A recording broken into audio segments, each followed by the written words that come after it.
পাকিস্তান এবং পাকিস্তান অকুপায়েড কাশ্মীরের ৯টি জায়গাতে প্রত্যাঘাত। পাকিস্তান ও পাকিস্তান অকুপায়েড কাশ্মীরে যে হামলা চালিয়েছে ভারত, মঙ্গলবার মধ্যরাতে অপারেশন সিন্দুর চালানো হয় ভারতীয় সেনাবাহিনীর তরফে এবং পাক সেনাকে যোগ্য জবাব ভারতের।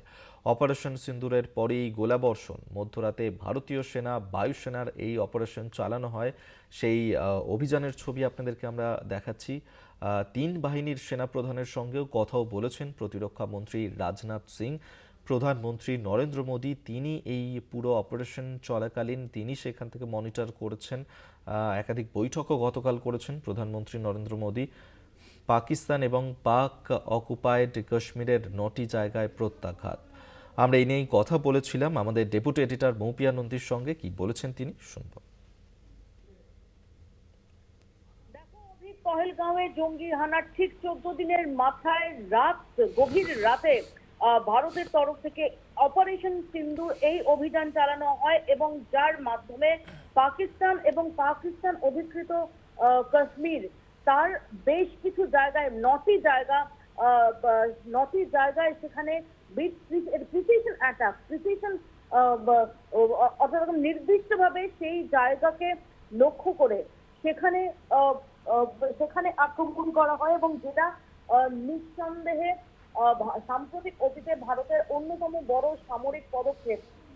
আমরা যেটা জানতে পারি রাত্রিবেলা প্রথম এই খবরটা সেটা জানা যায় যারা যারা যারা পাঞ্জাব এবং জম্মু কাশ্মীরের মানুষ তারা বেশ কিছু গোলাগুলির আওয়াজ পাচ্ছিলেন এবং এরপর খুব সংক্ষিপ্ত একটি এক্স পোস্ট ভারতীয় সেনাবাহিনীর তরফ থেকে যেখানে বলা হয় জাস্টিস ইজ সার্ভ, জয় হিন্দ এবং অপারেশন সিন্দুর। সেখানে দেখা যাচ্ছে যে অপারেশন সিন্দুর, এই সিন্দুর কথার যে দুটো, এই সিন্দুর শব্দের যে দুটো, সেই দুটোতে সিঁদুরের যে কৌটো, সেই সিঁদুরের কৌটোর ছবি দেওয়া আছে। এরপরে বুঝতে অসুবিধা হয় না যে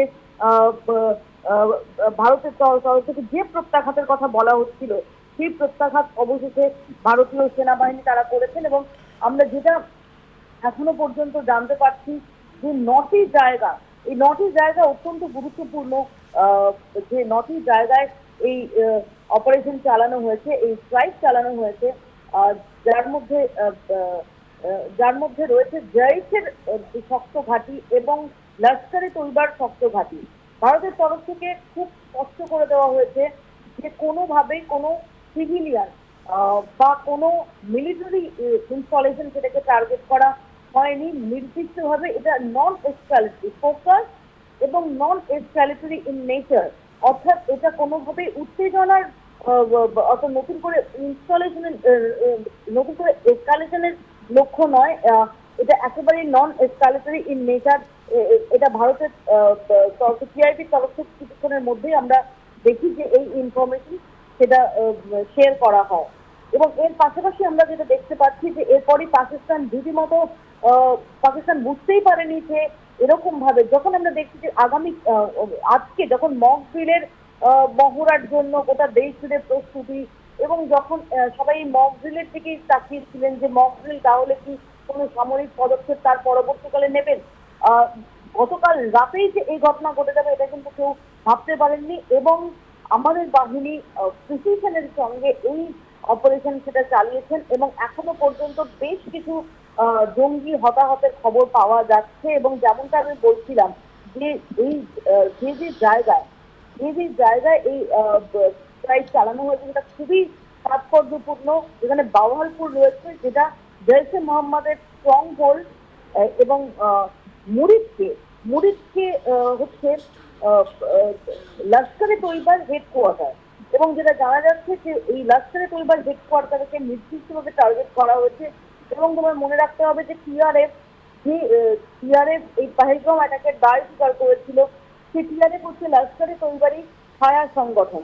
এর পাশাপাশি গোলপুর, বিম্বার, শিয়ালকোট এবং মুজাফফরবাদ তার বেশ কিছু জঙ্গি ঘাঁটি সেটাকে নির্দিষ্টভাবে টার্গেট করা হয়। এবং যেটা জানা যাচ্ছে এখনো পর্যন্ত আজকে যেটা জানা যাচ্ছে যে আজকে নির্দিষ্টভাবে সেনাবাহিনীর তরফ থেকে এই অপারেশন সিন্দুর সম্পর্কে বিস্তারিত জানা যাবে। এখনো পর্যন্ত যেটা জানা যাচ্ছে যে রাফায়েল ফাইটার জেট সেটা ব্যবহার করা হয়েছিল। পাকিস্তান কিন্তু এই ঘটনার পর একেবারেই ঘাবড়ে যায় এবং তারপর আমরা দেখতে পাই পাকিস্তানের প্রধানমন্ত্রী তিনি এই চ্যানেলে পোস্ট করেন এবং এটাকে অ্যাক্ট অফ ওয়ার হিসেবে উল্লেখ করেন এবং তিনি বলেন যে পাকিস্তানও এর এর প্রত্যুত্তর দেবে। আমরা যেটা জানতে পেরেছি যে ভারতের প্রধানমন্ত্রী নরেন্দ্র মোদী টানা বেশ কিছু মিটিং করছিলেন এবং গভীর রাত পর্যন্ত তিনি এই অপারেশন সিন্দুর সেটা মনিটর করছিলেন এবং এই অপারেশন সিন্দুরের অব্যবহিত পরে জাতীয় নিরাপত্তা উপদেষ্টা অজিত দোভাল তিনি মার্কিন যুক্তরাষ্ট্রের নিরাপত্তা উপদেষ্টা তার সঙ্গে তিনি মার্কো রুবিও তার সঙ্গে তিনি কথা বলেন বলে আমরা জানতে পেরেছি।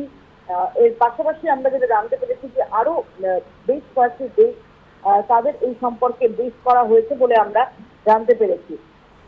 এরপরই যেটা আমরা দেখতে পাই যে পাকিস্তানি সেনাবাহিনী তারা যে line of control Poonch Rajouri এলাকার যে লাইন অফ কন্ট্রোল সেখানে ক্রমাগত তারা ফায়ারিং শুরু করে এবং গত 13 দিন ধরে যে বারে বারে যে অস্ত্রবিরতির যে সিজফায়ার লঙ্ঘন করা হচ্ছে পাকিস্তানের তরফ থেকে আমরা গতকাল রাতে দেখতে পাই যে অপারেশন সিন্ধু এয়ার স্ট্রাইকের পর আবারও সিজফায়ার লঙ্ঘন করা হয় পাকিস্তানের তরফ থেকে।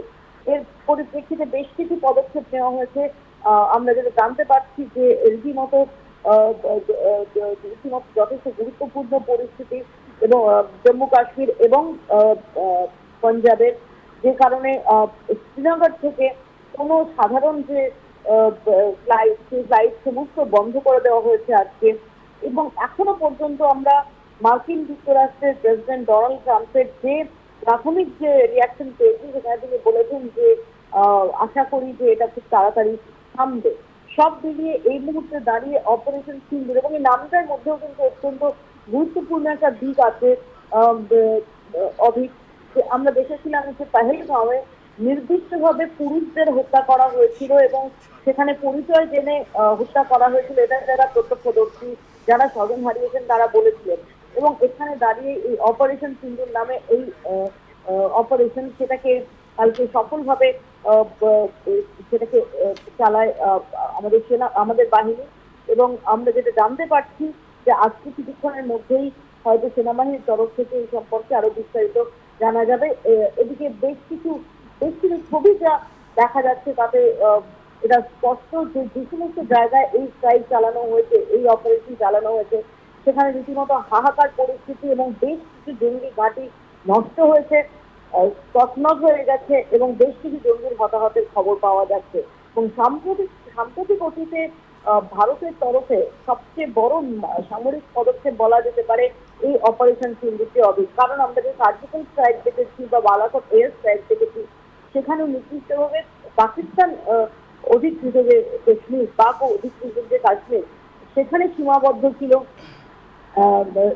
এই অপারেশন, কিন্তু অপারেশন সিন্দুর এখন নির্দিষ্টভাবে পাকিস্তানের মধ্যে ঢুকে এই অপারেশন করে আসা হয়েছে এবং আমরা এই মুহূর্তে যেটা জানতে পারছি যে ভারতীয় সেনা বা ভারতীয় যে বায়ুসেনা তারা শ্রীনগর এয়ারপোর্টকে এই মুহূর্তে তাদের হাতে নিয়ে নিল।